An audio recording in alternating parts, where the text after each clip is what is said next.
السلام عليكم ورحمة الله وبركاته.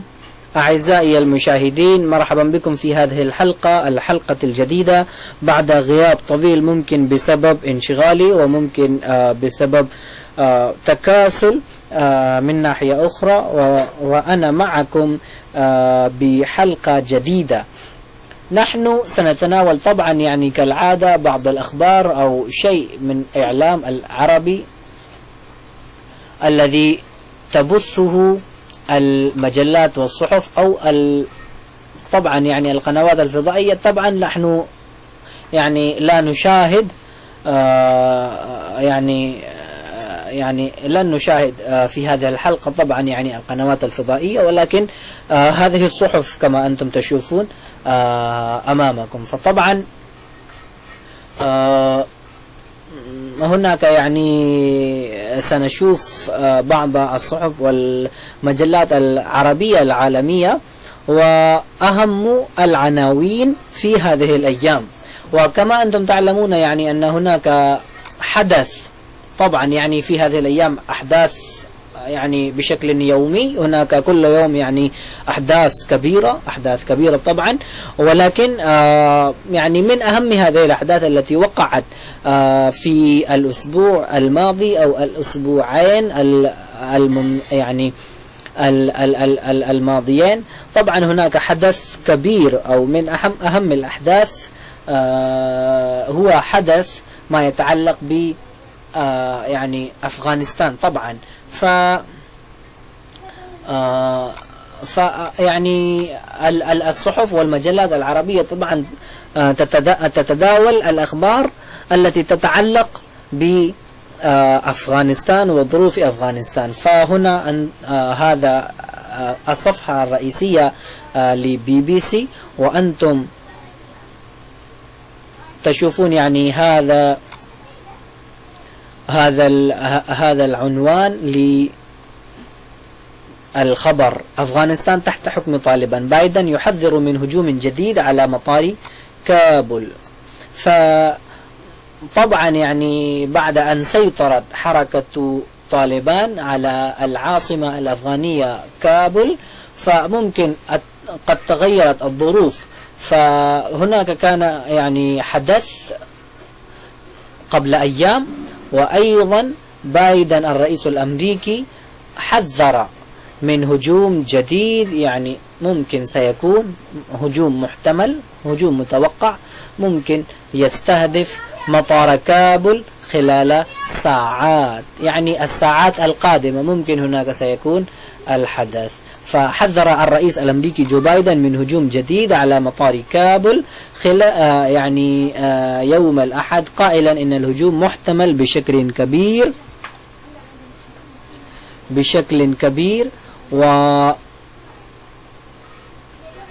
بحسب ما أبلغه قادة عسكريون أمريكيون.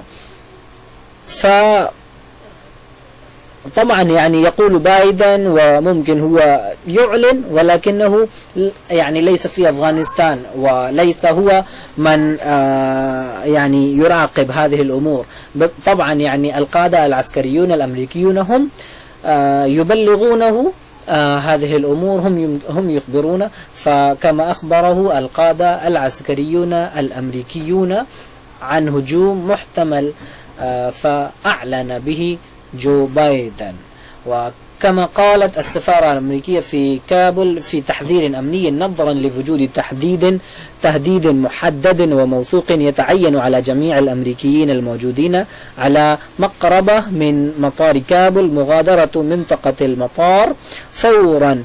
فيعني السفارة الأمريكية في كابول حذرت، أو ممكن قالت في تحذير أمني، لأنه هناك يعني يوجد تهديد محدد، يعني تهديد معين، وتهديد يعني مؤكد، يعني موثوق به، يعني من جهات أمنية. فهناك تهديد قوي جدا. فمن الواجب ويعني من يعني طبعا من باب التحذير الواجب على جميع الأمريكيين الموجودين على مقربة يعني أو يعني المكان القريب من مطار كابول، إذا كانوا هم يعني قريبين من مطار كابول، فيجب أن يغادروا منطقة المطار فورا. فهذا كان يعني BBC العربي. وأيضا هناك بعض الأخبار التي تتعلق بهذا الموضوع، أو طبعا في BBC، وأنتم تشوفون هذا الجزيرة، فطبعا هذا الصفحة الرئيسية للجزيرة. طبعا هنا أيضا خبر يتعلق طبعا بأفغانستان. ضربة أمريكية تستهدف أحد قادة تنظيم الدولة في أفغانستان، والسفارة الأمريكية تنصح مواطنيها بالابتعاد عن مطار كابول. ولأنه يعني الهجوم الماضي قد كان شن من قبل تنظيم الدولة في أفغانستان، فيعني يعني الأمريكيون أو يعني القوات العسكرية الأمريكية طبعا استهدفت أحد قادة تنظيم الدولة في أفغانستان. فضربة أمريكية تستهدف أحد قادة تنظيم الدولة في أفغانستان، والسفارة الأمريكية تنصح مواطنيها بأن يبتعدوا عن مكان قريب من مطار كابول، يعني لا توجدوا طبعا في مكان يقرب من مطار كابول. فطبعا من الواجب أن يبتعدوا عن كل مكان، وعن يعني حتى لا تقربوا بمطار كابول. قال الجيش الأمريكي أنه استهدف أحد قادة تنظيم الدولة الإسلامية في أفغانستان فجر اليوم السبت، فيما دعت السفارة الأمريكية في أفغانستان رعاياها إلى الابتعاد عن مطار كابول خوفا من وقوع هجوم إرهابي آخر. فيعني من المتوقع أن يكون هناك هجوم إرهابي آخر، فطبعا يعني يجب أن يتخذوا إجراءات تحذيرية يعني في الذهاب وفي الخروج طبعا، وأيضا يعني من الواجب أن يبتعدوا عن مطار كابول. وأكد بيان الجيش الأمريكي أن ضربة أمريكية بطائرة مسيرة استهدفت مسؤول التخطيط في تنظيم الدولة شرق أفغانستان دون أن يذكر اسمه أو أن يذكر اسمه. يعني بيان أو statement للجيش الأمريكي أكد يعني قال بكل تأكيد يعني صرح بأن كانت هناك ضربة أمريكية بطائرة مسيرة يعني درون طبعا بدرون استهدفت مسؤول التخطيط الذي خطط هذا الهجوم الإرهابي الذي استهدف المدنيين والممكن قادة العسكريين ويعني وطبعا المدنيين الأفغانيين أو المدنيين الأجانب في مطار كابول. فهذا الهجوم الإرهابي كان قد تم تخطيطه من هذا الشخص الذي استهدف بضربة أمريكية بطائرة مسيرة. وهذا البيان للجيش الأمريكي لم يذكر اسم هذا الشخص المخطط طبعا هذا. وممكن هناك أيضا هذا الشرق الأوسط طبعا مجلة إلكترونية يعني ذات سمعة كبيرة ذات سمعة عالية. وهذا أيضا صفحة الرئيسية واشنطن تحذر من تهديد محدد وموثوق قرب مطار كابول. يعني كل الأخبار في هذه الساعة يعني تتناول هذا الخبر بالتحديد، يعني تهديد محدد وموثوق قرب مطار كابول، يعني لا تقتربوا من مطار كابول لأنه يعني سيكون أو ممكن يعني من المتوقع أن يكون هناك هجوم إرهابي آخر. فكما أنتم تشوفون هذا.